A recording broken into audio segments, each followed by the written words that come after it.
Mais donc autour de cette thématique de remettre l'artiste au centre, enfin, cet objectif de remettre l'artiste au centre, sur ces aspects particuliers d'emploi et de formation et de statut, euh, il y a véritablement une série d'abord un état des lieux à faire de qu'est-ce qui pourrait euh, ne, ne, dans la situation actuelle ne pas mettre l'artiste au centre ou faire que l'artiste n'est pas au centre d'un certain nombre de choses. Et puis au-delà de ça, euh, si on rentre un tout petit peu plus précisément dans les thèmes eux-mêmes, sur la formation, évidemment, il s'agit, dans ce que j'ai entendu et compris jusqu'à maintenant, plus de la formation de ceux qui entourent les artistes que celle des artistes eux-mêmes, qui est en question, qu'elle pourrait être aussi questionnée. Mais voilà, et donc de voir de quelle manière tout ça contribue à ne pas mettre l'artiste au centre, ou comment ça pourrait contribuer, à contrario, à les remettre plus au centre d'un dispositif culturel et artistique en Fédération Wallonie-Bruxelles.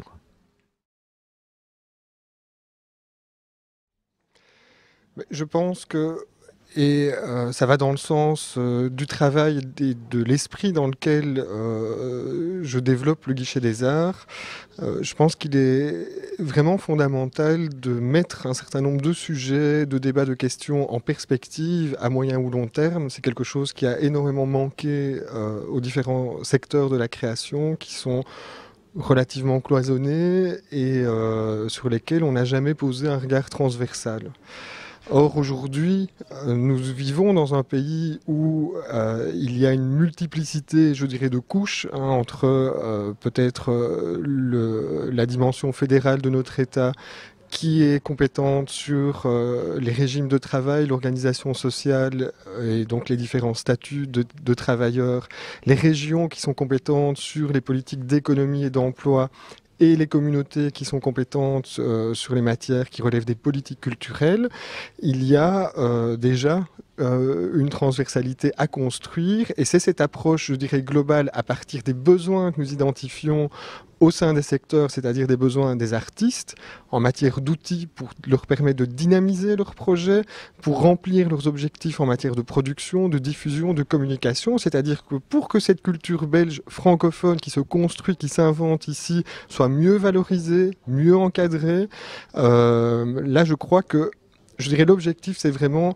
d'essayer de développer une vision, une lecture globale dans une matière qui est techniquement assez complexe, puisque nous allons évoquer des éléments de fiscalité, puisqu'à travers la fiscalité, on peut soutenir l'emploi, des éléments qui relèvent des régimes sociaux de travail, puisqu'à travers ces éléments, on peut également soutenir l'emploi, et de voir comment la balance se construit. Et je voudrais qu'on revienne à quelque chose qui est de l'ordre de l'utopie, mais d'une utopie réaliste, c'est-à-dire d'objectifs qu'on défend, un cadre qu'on pose, un objectif et le chemin ou les différents chemins pour pouvoir rencontrer ces objectifs. Si on parvient à rassembler cet élément, ce sera déjà une réussite. C'est un cap, je crois, que la ministre et le ministère de la Culture attendent de notre part, et j'espère que nous parviendrons à déterminer un cap ou en tout cas à rassembler les éléments analytiques qui permettront aux différents secteurs et à la manière dont les gens s'y inscrivent d'évoluer positivement. Euh, le constat, il est récurrent. Il se fait que dans ma carrière, j'ai eu l'occasion de travailler dans d'autres États que la Belgique.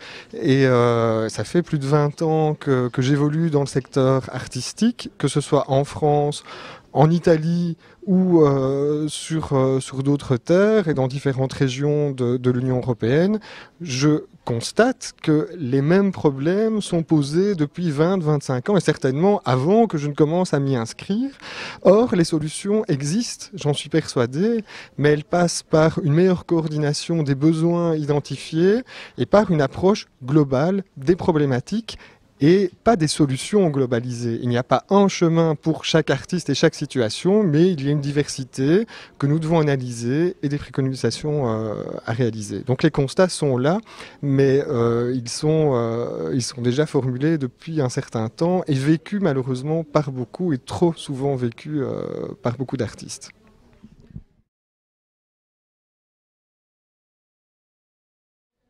Mais ce qui m'interpelle dans ce que Gaëtan vient de dire, c'est qu'il a une approche assez holistique de la question, et que, dans le fond, je pense que mon apport au débat ici va être peut-être très concret, pour venir étayer cette réflexion plus globale.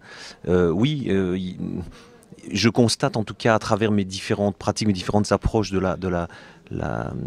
spectacle et de la création et de la diffusion, qu'il y a effectivement un certain nombre de dysfonctionnements, qui a d'abord besoin d'une prise de conscience de la part des professionnels de la culture, là je ne parle pas des artistes, quoique, de ces dysfonctionnements, de ces choses qui sont, tout ne relève pas à mon sens d'une révolution macroscopique, au sens où il faudrait absolument, comment dire,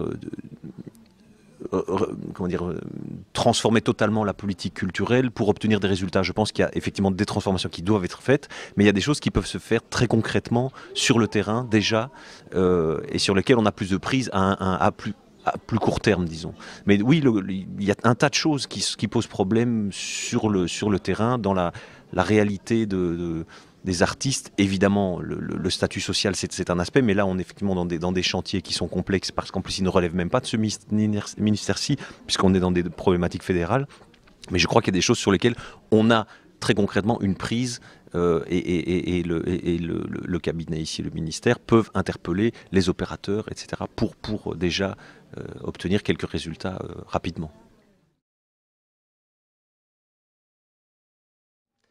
Bien sûr, c'est bien tout le problème de la démocratie participative, c'est qu'elle a ses vertus, elle a sans doute ses vices aussi, donc il va falloir, disons, naviguer. Moi j'ai l'impression, en tout cas à titre personnel, que ce qui est intéressant, c'est d'entendre, de s'imprégner, d'écouter, d'échanger avec une série de professionnels de la culture, avec lesquels on sera sans doute pas toujours d'accord, et puis ensuite de dégager des recommandations, puisque c'est ça qu'on nous demande, somme toute, hein, c'est de faire des recommandations à la ministre, pour tenter d'améliorer les choses à différents niveaux, comme je l'ai dit. Donc ça peut être des choses assez concrètes qui peuvent ne pas demander tellement de temps ni de moyens, et puis d'autres qui sont des réflexions à plus longue haleine et des transformations politiques. Oui.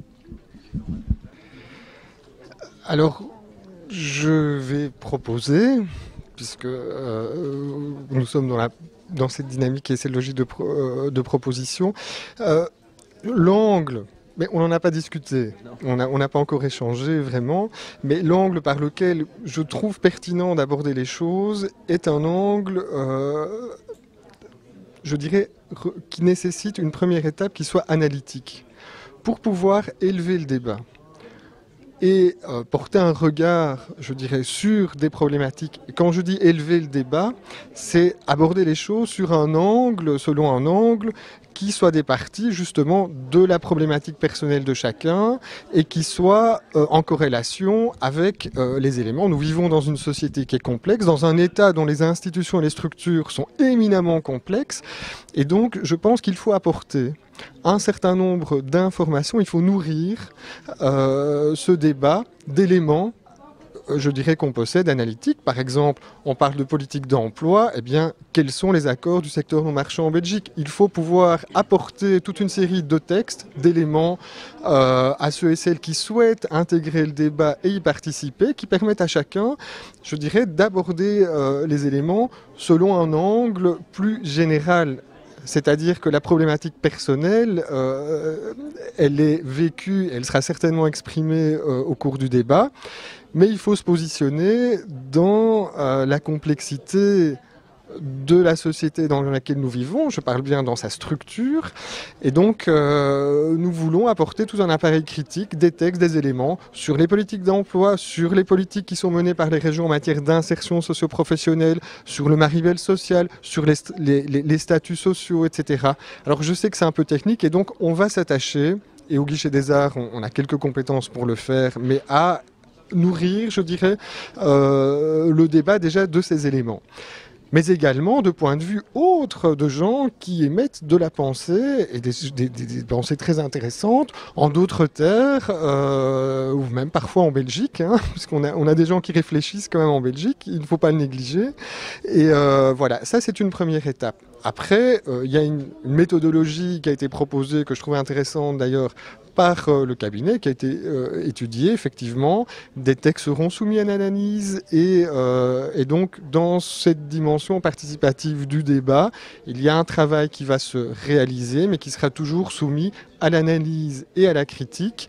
Et donc voilà, tout ça est déjà relativement construit. Mais je crois qu'il faut vraiment nourrir le débat, apporter des éléments qui permettent à chacun de se positionner dans la réalité telle qu'on la vit, pour pouvoir atteindre la réalité telle qu'on l'envisage ou telle qu'on peut espérer la voir se matérialiser.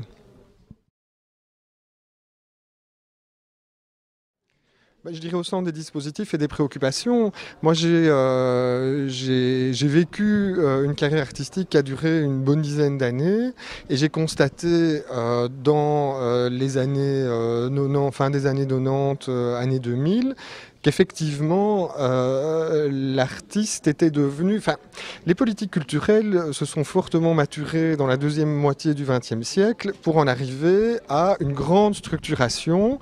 Et je me suis retrouvé, moi, en tant qu'artiste, dans des situations où l'artiste était devenu, je dirais, l'argument de certaines institutions pour pérenniser leur action.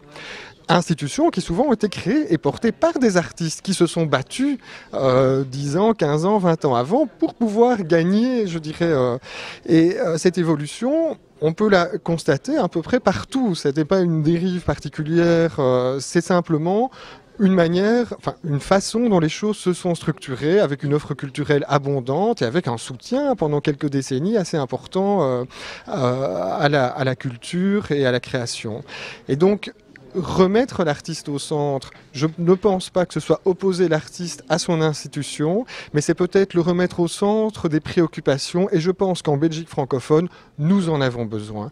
Nous avons besoin que cette culture belge francophone, et quand je parle de culture belge francophone, je parle de celle des forces de proposition qui sont émises par ceux et celles qui vivent ici, quelle que soit leur origine, peu importe, mais cette culture belge francophone, on ne l'a pas construite, on ne l'a pas constituée. Et les arguments que j'entends depuis des années pour expliquer ce déficit ne me paraissent absolument pas pertinents.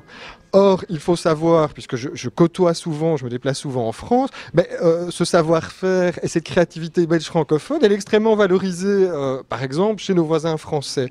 Affirmons-la, continuons à avancer dans cette direction et constituons, pas d'une façon protectionniste, mais d'une façon ouverte, et libérés, constituons, je dirais, et défendons ce savoir-faire qui est réellement, je dirais, une force et une richesse de notre Belgique francophone. Je parle bien sûr de Bruxelles dans ses aspects francophones et de la Wallonie, donc du territoire de la Fédération Wallonie-Bruxelles. Il faut défendre cette force de proposition et soutenir nos artistes. C'est essentiel.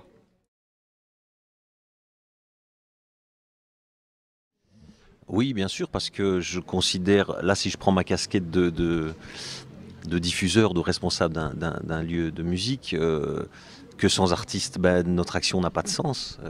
C'est l'élément central, disons, pour le coup, de notre action, ou ça devrait l'être.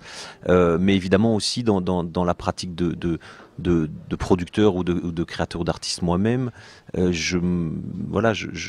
j'ai constaté, comme le disait Gaëtan, que les artistes n'étaient dans ce magma institutionnel extrêmement complexe, qui s'est complexifié, qui s'est, je dirais quand même beaucoup bureaucratisé aussi, il me semble. Enfin, je sais pas comment c'était il y a 20 ans, mais j'ai le sentiment qu'il y a il y a une organisation très bureaucratique autour du secteur de la culture en Belgique francophone, et tout ça fait que l'artiste se retrouve marginalisé de fait, ou parfois même symboliquement. Oui, donc c'est vraiment quelque chose qui me préoccupe, et je constate d'année en année, depuis quand même un certain nombre d'années que je pratique le secteur, que les choses ne vont pas dans le bon sens, paradoxalement. et comme tout ça s'accompagne d'un mouvement à l'échelle mondiale où la concurrence devient mondiale, le nombre d'artistes à l'échelle mondiale explose, augmente. Je parlais encore ce matin qu'un dessinateur de bande dessinée qui disait il y a 10-20 ans, on arrivait encore à gagner sa vie avec ça. Aujourd'hui, la concurrence est tellement énorme, il y a tellement d'artistes. Donc, je pense que les schémas, les dispositifs d'hier ne permettent plus de composer avec la réalité d'aujourd'hui. Le monde bouge très très vite et on est encore avec, c'est comme si on avait des poids qui nous retenaient, qui nous freinaient. Ça manque de créativité. Curieusement, on est dans le secteur qui est censé être le plus créatif et il y a vraiment des lourdeurs administratives, des lourdeurs mentales, des retards, et la Belgique est en retard à beaucoup de niveaux, la Belgique francophone.